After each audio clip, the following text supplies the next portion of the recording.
बेटी पढ़ाओ बेटी बढ़ाओ नारा सांगरे गछ लगाओ गछ बढ़ाओ नारा मध्य खूब जरूरी।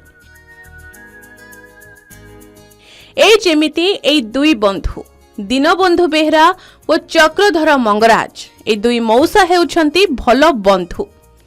दुई सांग मिसिकी ए पार्क रे सबु गछ लगाइछंती। तापरे सरकार ए पार्क रो सौंदर्यकरण करिछंती।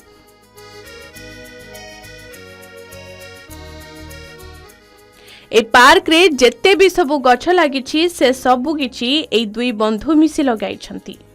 वर्तमान मध्य छोटो गछरे आंब एवं सापेटा एकमुखी रुद्राक्ष बेल तेजपत्र अँला गछ चंदन गछ एमिति अनेक प्रकार फूल गछ फल गछ लगाइबा सह एही पार्क रे एक मूर्ति मध्य रखिछंती जहा शांतिर प्रतीक बुद्ध मूर्ति। तेबे सबु गछ विषय पचारले से कहती समाज रे रहुतबा लोकंक पई गछ लगाई तांकु सेवा देबा आम दुहिंकर इच्छा। जीवनर शेष निश्वास जाए लोकंक पई गछ लगाइबो आमे।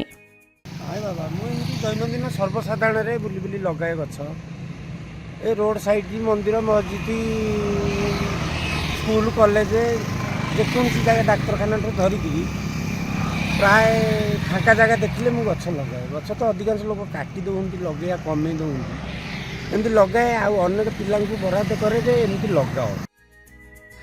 खाली पार्क नुहे रास्ता कड़े मध्य गछ लगाती। गछ लगाइबा परिवेश को सुरक्षित रखिबा सह आगामी पीढ़ीर लोकंक पई जीवन जेमिति एक मूल्यवान संपद होई परिबो ताहा हेउछि एमानक लक्ष्य। गछ बंचिले आमे बंचिबा तेणु समस्त को अनुरोध करिसंती गोटिए गोटिए गछ लगाइबा पई। आज्ञा सब गछ कटी कटी जाउछि आमे प्रत्येक जगह लगाउछु रास्ता घाट सब आड़े लगाउछु गछ पछ आउ मंदिर मस्जिद कॉलेज तापर ए जगह प्रत्येक येटो आमे एडा गोटे अपरिष्कार हेकि पड़िथिला। दीनबंधु मौसा कोठु आसंती? दीनबंधु मौसा जटणी बरकुदा माने केते किलोमीटर हबो? अब जाल 10 किलोमीटर हबो 10-12 किलोमीटर माने निस्वार्थपर भाबे से आसी निस्वार्थ भाबे आपण दी जण दी सांग होई सांग निस्वार्थ भाबे निजस्व ये करि। भुवनेश्वर सागर पाढ़ी रिपोर्ट के न्यूज ओडिशा।